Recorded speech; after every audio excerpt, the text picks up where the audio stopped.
还记得1993年吗？那一年因三峡工程搬迁城乡总人口131万人，全国人民都在为申办2000年北京奥运会加油。伴随着中国人几十年的粮票正式退出历史舞台，电视里放的电视剧是《新白娘子传奇》，而且那年的股市最高到达了1558点。在这么一个充满激情的改革年代，自然少不了喜欢折腾的人。如果说起最爱折腾的，我觉得指定得是他。那穷折腾的本事，在我拉的一绝。爸，他是个彪子，就跟那二驴办事呢没正形。咋过呀？但你还别说啊，这么个不着调的物，马上就来天生热心肠，最贵的是，哪怕自己吃亏，也见不得别人受苦。可咋整啊？他聪明、仗义，你不让我低调吗？看着吊儿郎当的，其实还挺多才多艺。总之，他闯荡的时候，就没有他想不到的招、干不会的事儿。思考了解，要不是7年，我在里边给你写诉讼。至于你问这个小孩是谁，没错，是我。而抱我的这个人就是我的老舅。我是你老舅。而我和老舅的故事呢，就从1993年秋天说起吧。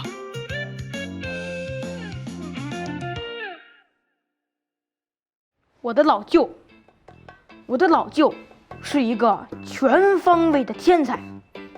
他打台球可以一杆清台，他踢足球连倒钩都会，他下象棋、围棋从来没输过，他打扑克能记下所有人的牌，他唱歌比张学友都好，跳舞比郭富城都强。所有的家用电器，我老舅看一遍说明书就会修，再复杂的乐器，我老舅上手几天就能学会。我老舅最厉害的是做鱼，做好的鱼端上来，鱼还会动。让你们写我的某某，是让你们如实的描写一个亲人，不是让你在这写童话故事呢。我写的都是真的。行了，坐下。下一个谁来？柯阳，你咋就那么能吹牛啊？平时吹吹牛也就算了，咋还能写进作文里啊？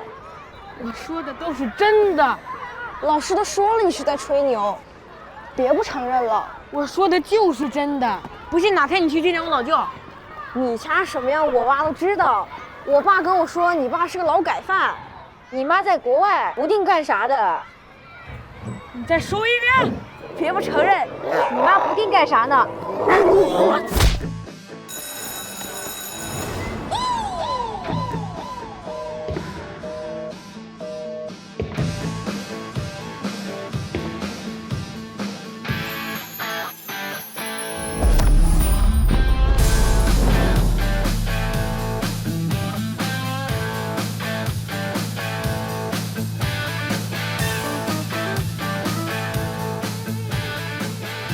舅，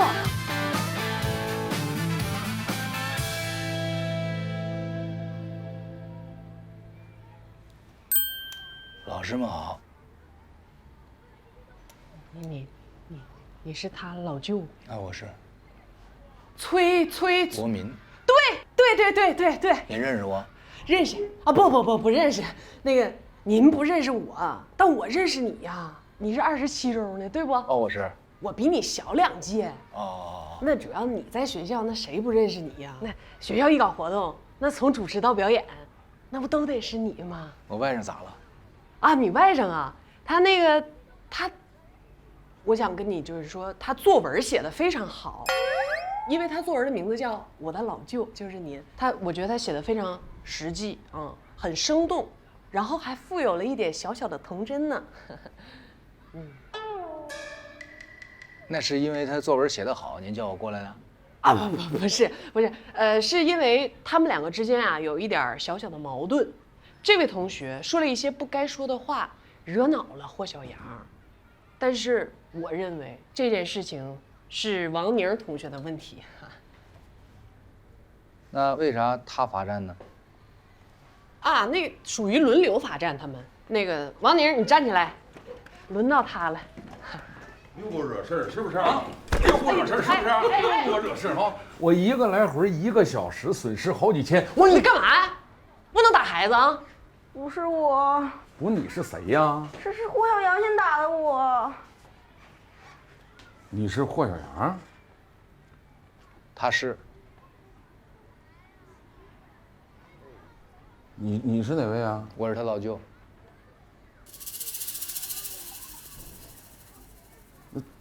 崔小红，是你姐？是。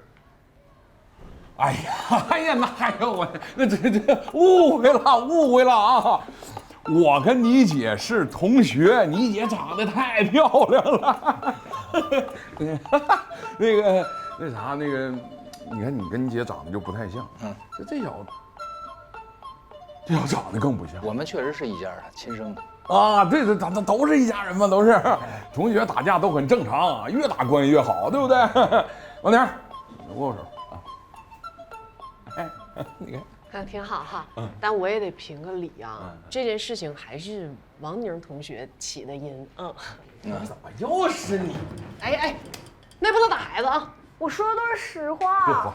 你这那个啥，那个崔哥，哎，没什么事，你就带着花阳先走吧。走。哎。没事，常来啊。怎么还动手打人了呢？他说你什么了？他说我妈在国外，不定干啥的。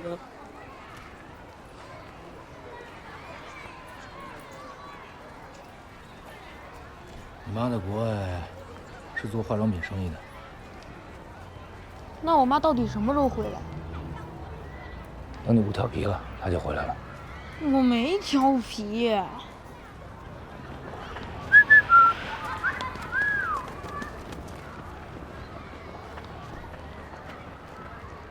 爸，你咋来了？正好路过。是不是他又给你闯祸了？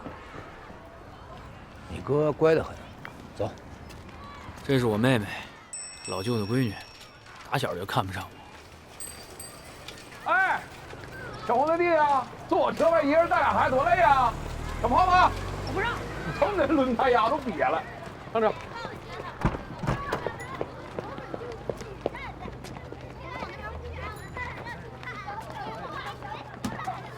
跟你聊聊我姐的事儿。聊呗，这也不说啊，来，你这车里坐着啊。走。你姐现在咋样啊？还行吧？你吃了吗？吃点啥？我带你吃点好的呗。啊，咋真吃了？老板，借你地方聊5分钟。不是这不用你呀，我这有。来，那就聊10分钟。讲究人啊。你去国外了？我没去过呀，也没见着我姐？没有。哎，但你姐长得啊，老漂亮。那你咋知道我姐在国外干啥呢？我不知道啊。那你儿子咋知道的呢？啊，我儿子他，哎，你关啥门呢？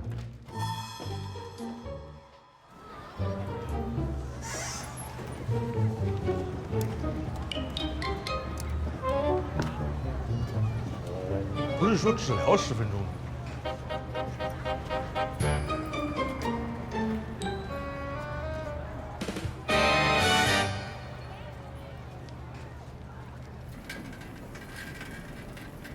爸，刚才他们那红色小车多少钱啊？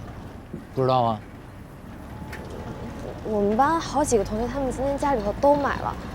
咱家啥时候买？等我赚了钱吧。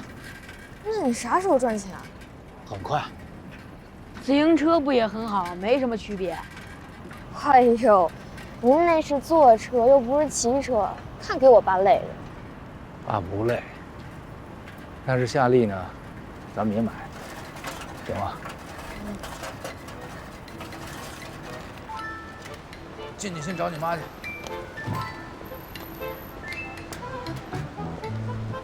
霞，又做题啊？需要帮忙不？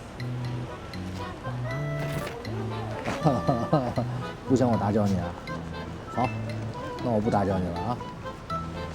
哎，周姐啊，这墨镜有样啊。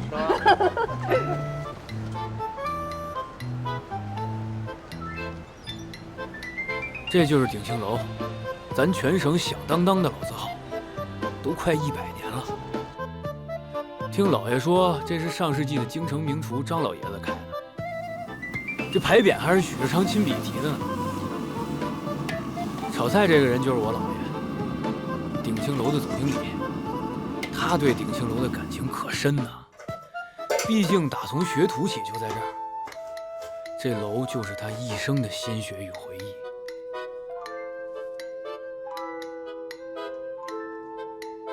这个是我姥姥，当年省里的戏剧名角，可惜后来因为心脏病，身体一直不好，就都没再唱。你说你在这鼎庆楼待了一辈子，真要退休了，你干啥去啊？回家呀，回家给你做饭去，1天3顿。等你退休了，这新来的总经理啊，没你那么认真负责。嗨，只要我当总经理1天，这儿就是我的家，不，比咱家更重要。你这又给强子弄了这么一堆乱七八糟的。哎呀，他爱吃素菜，我准备给他起个名字，叫素菜杂烩，说不定还是全国一道名菜呢。还名菜呢，来。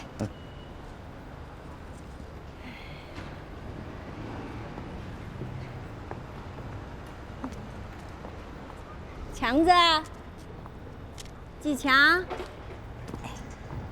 饿了吧？来，这舅妈，这个漂亮的人这道题咋整啊就是我舅妈，有啥难的？她也在鼎庆楼上班，当财务。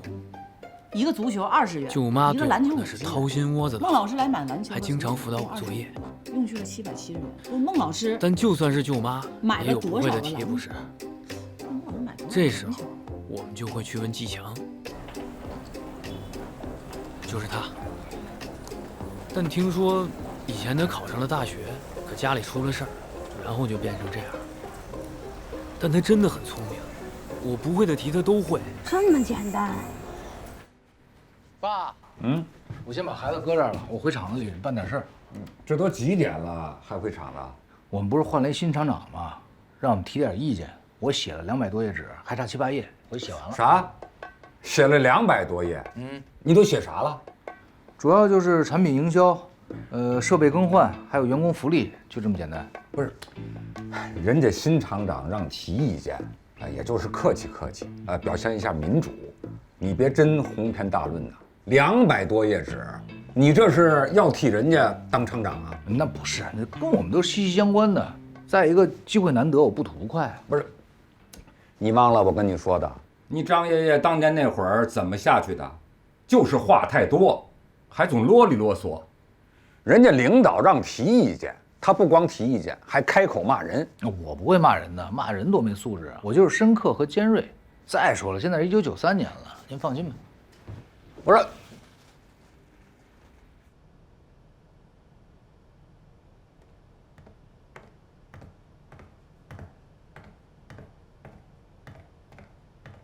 哎，你咋还回来了呢？厂里不是让写建议书吗？没写完呢。你俩写完了？哎呦，我也没写呢，放。哎，你俩不用着急，不用写，我的会比较全面。我要写啥，你俩指定不知道。哎，那我要写啥，你知道不？我不想知道。哎呀，真的。哎呀，这有啥好呛呛的？百家争鸣，这不是好事吗？快写吧。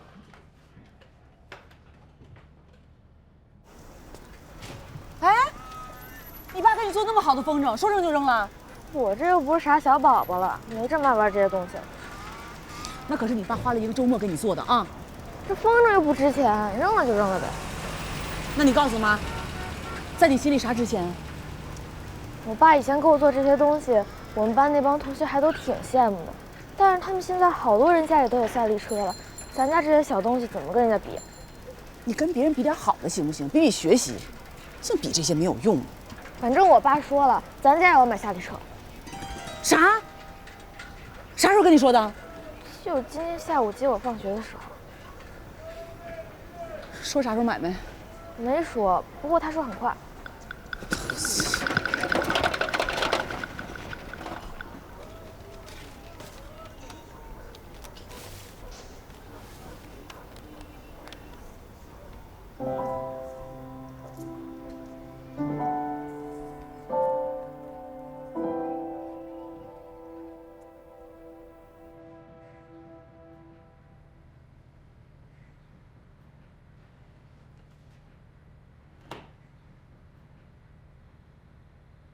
你写的啥？尊敬的厂长，您好，我是员工赵海龙，我想对食堂提出点我个人的意见。一到冬天，咱们就吃酸菜，我觉得吧，可以买一些干白菜，因为干白菜的价钱跟酸菜的价钱差不了多少。你老吃酸菜吧，这人容易吃伤了。你这个建议太好了，是不是？应该会被采纳。这么的，我也把这写我这上给领导加深一下印象。你等会儿，不是你写的啥呀？你给我念念。我就写，我说咱们这个设备维修部每年应该多增加2套劳保工装。你说咱们天天往机器里边钻，衣服变脏破损都比别的部门快啊，咱们才需要工装。你说那些坐办公室的，他们要工装干啥？真的，哎，说得好。你把我这也腾上。行。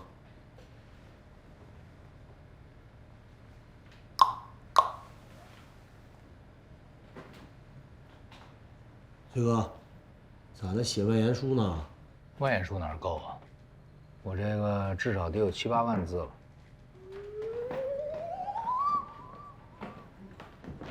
你写的啥内容啊？前20页我写的比较简单，就是市场营销还有售后服务的事儿。后边100页我写的比较详细。我建议咱们厂啊，能够卖掉1/2，至少1/3的土地来更新设备。崔哥，技术啊，设备啊，你最懂了。卖掉你舍得呀？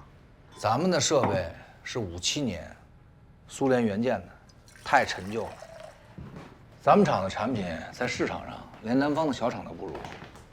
如果中国加入了世贸以后，那咱们的竞争力啊几乎为0。你到那时候，如果厂子没了，咱们全得失业，就下岗。崔哥，咱们厂苏联原件的重点项目，咋可能倒闭呢？苏联都解体了，咱们厂怎么不可能倒闭呢？按照我这个模式，我们厂最普通的工人3年之内都能买上夏利3箱，你信吗？你肯定信，你信吗？我到下班点了，我思考一下，明天跟你说。我得回去给媳妇做饭。快！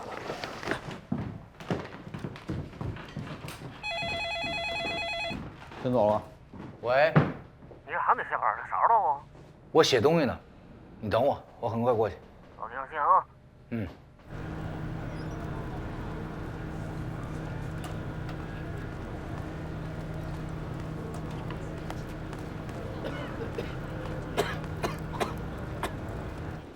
你这个比前些日子上电视的时候看着可瘦了不少。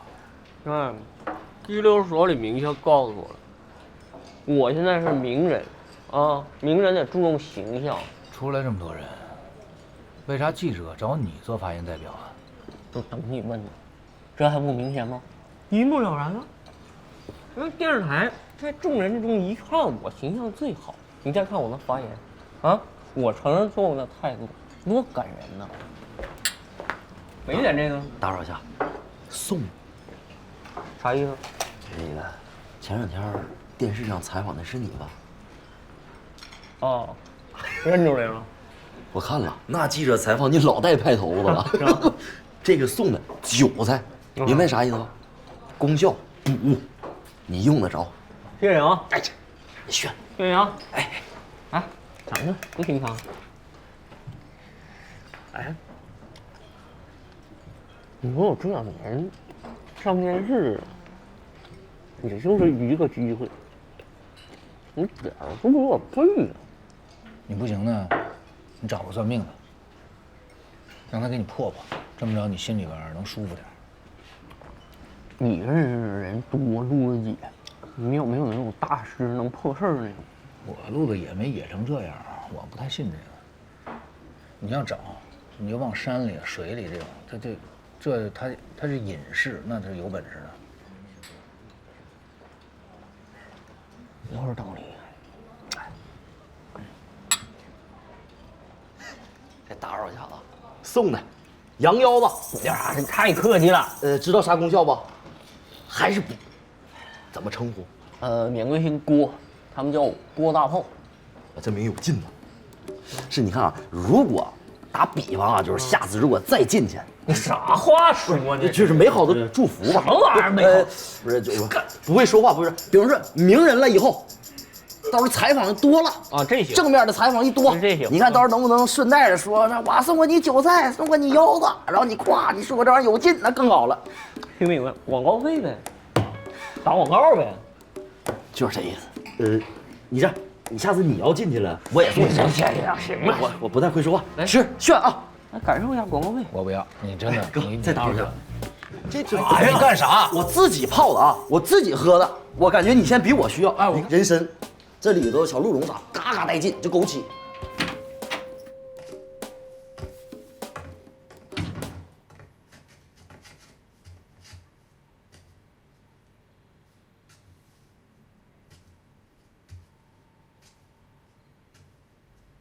梦梦睡了，咋的了这是？你跟某某说咱家买台夏利啊？我没有啊。那孩子还能骗我呀？亲口告诉我的。哎，那我就随口一说，小孩儿，我这又没答应他，具体什么时候买，对吧？我没事儿，这个。你知道现在一台3厢夏利多少钱吗？4、5万吧。4、5万？我同学上礼拜刚买了一台，11万8。这家伙这么贵啊！这不行，这实现不了。那你知道咱家现在有多少钱吗？4、5万吧。来，自己好好瞅一瞅。这把存折拿出来，你这44500，我兜里边还有500，那这正好45000吧，那差不多啊。就这点钱，你还想买轿车啊？你能不能别那么不食人间烟火啊？就这45000，是我跟你结婚10几年，一点一点从手指缝里抠出来的，攒出来的。那钱是攒出来的，是抠出来的吗？那攒出来的，抢的呀。那不得赚吗？想办法呀！这都啥时代了？深化改革，扩大开放。哎，那阿猫阿狗的都能把钱赚着，我赚不着。我觉得你赚不着，你上哪赚去？把厂子里机器偷出来卖了？哎，我觉得挺好。你啊，又给我制造了一个新的课题。从今天起，我就认真的思考，我怎么赚钱。我根本就没想让你挣钱。咱家这日子，好是不算好，但也不算差。我跟你说话呢，严肃点儿。但你实在太好高骛远了，一点不接地气儿，一天想一出是一出，天天活在自己精神世界里。那你能跟孩子那么吹牛吗？我看你怎么面对梦梦。把小车买了，不就能面对了吗？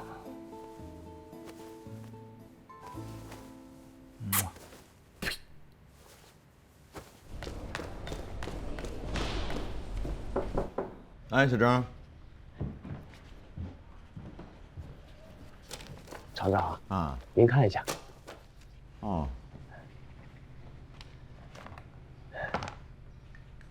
这是哪个部门的意见啊？这么多？设备维修部。设备维修部，他们那儿几个人？3个人，都是工程师。3个人写这么多啊？哦，主要啊，这一个人。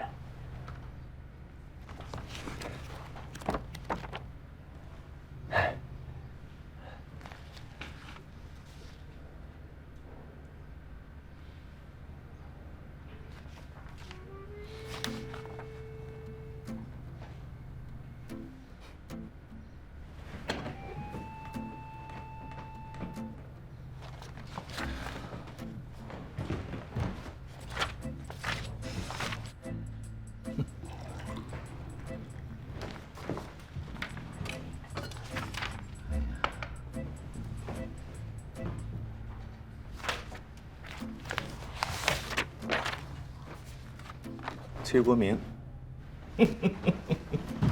哎呀，按照他的建议啊，咱们厂的最普通的员工3年内都能开上夏利车。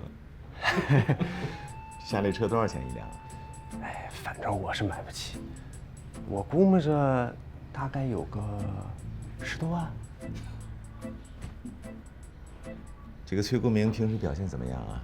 他在技术上呢，还是可以的，毕竟人家是工大毕业的。你要说他这人吧，老厂长在的时候很赏识他，我是得罪不起。是吗？可不嘛，我在宣传科的时候，他就看不上我。建议倒不少，也有一些道理，可哪有那么好开展工作呀？收到。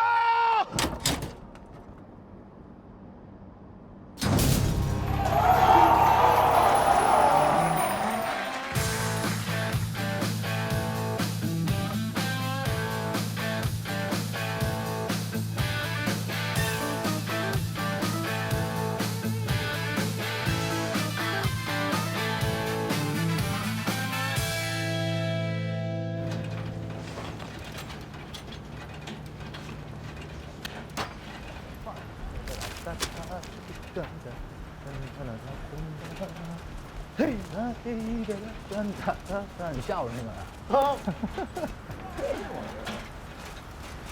这。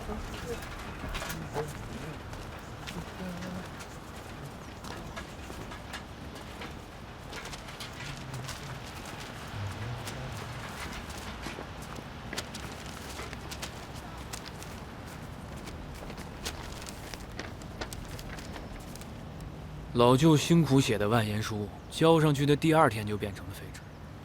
可谁知道，当时无人相信的笑料，后来却字字应验。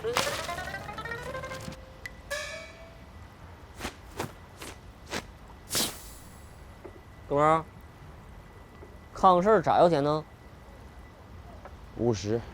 啥玩意儿？那人家火车站、汽车站门口就要2块，人民公园我见过封顶就5块，你凭啥50？你找他们去吧啊，慢走不送了。你这样啊，你算一算我是干啥的，你算出来了，我就在你这看。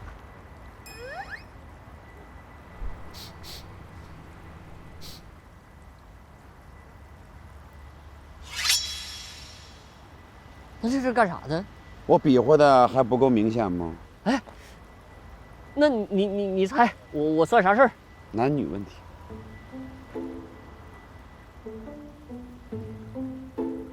大师啊，大师，你这样，你伸个手，你摸摸这票对不对？行不行？哎，说说你的问题吧，我尽力帮你看看。您不知道啊，我这2年苦啊。我穿这套，外边搭这个还行哈，也不嘚瑟，但是也挺稳重，也挺帅的，是吧？你这干啥呀？登台领奖啊？我高中同学聚会。啥聚会？啊，我们差不多都去。我可听说了啊，就像咱们这个年龄段的人参加同学聚会没啥好事。所谓同学会同学，就是搞破鞋。听过吗这句话？那我不搞破鞋，我就喝酒吃饭去。别以为我不知道，当时你们高中的时候，全班女孩都稀罕你。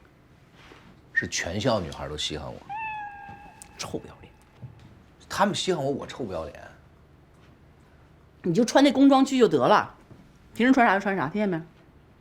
你真假的？你开玩笑了吗？有啥开玩笑了？你天生丽质穿啥不好看呢？不是工装，它磕碜也就算了，它埋汰呀，全是油。就穿这个，要不就别去了，收起来吧啊，用不上。嗯，你同学聚会郭大炮是不是得去啊？他得去，他指定得去。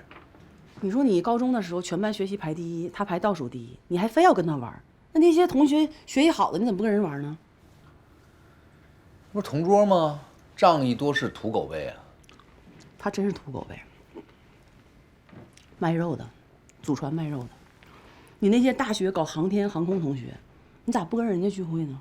人家都搞航天航空了，人还跟我玩干啥呀？我一修机器的，你别那么势利。我势利，你不势利。你跟你女儿许下的诺言，我看你怎么兑现。夏利车买了吗？收起来吧啊，用不上。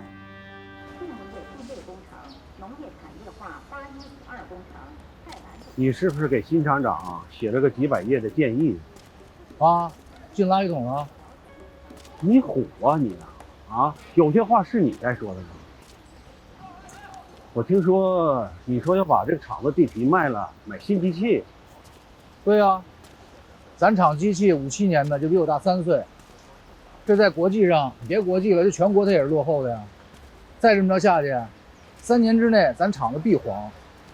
那黄不黄跟你有关系吗？那咋跟我没关系呢？我是厂子职工，那厂子黄了，我不也黄了吗？哎呀，对了，你还说，只要是听你的，你可以让厂子职工人人都能买一台夏利啊。3星呢？这也是基于哈耶克的理论啊。哈什么克？哈耶克，哪个部门的？人事部的。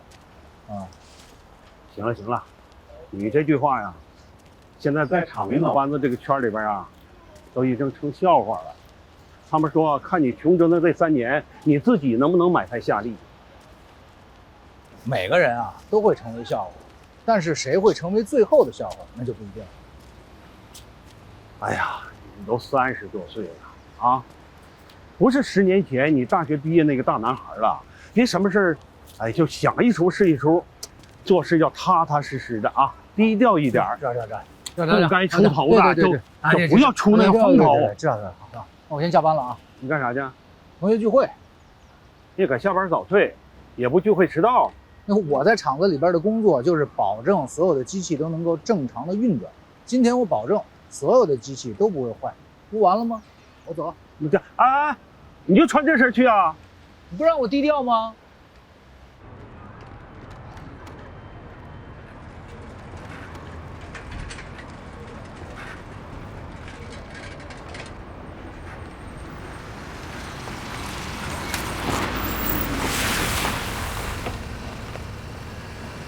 国明，大健，车开挺好啊。哎，刚买不几天儿，不好意思啊，一会儿给你敬杯酒啊。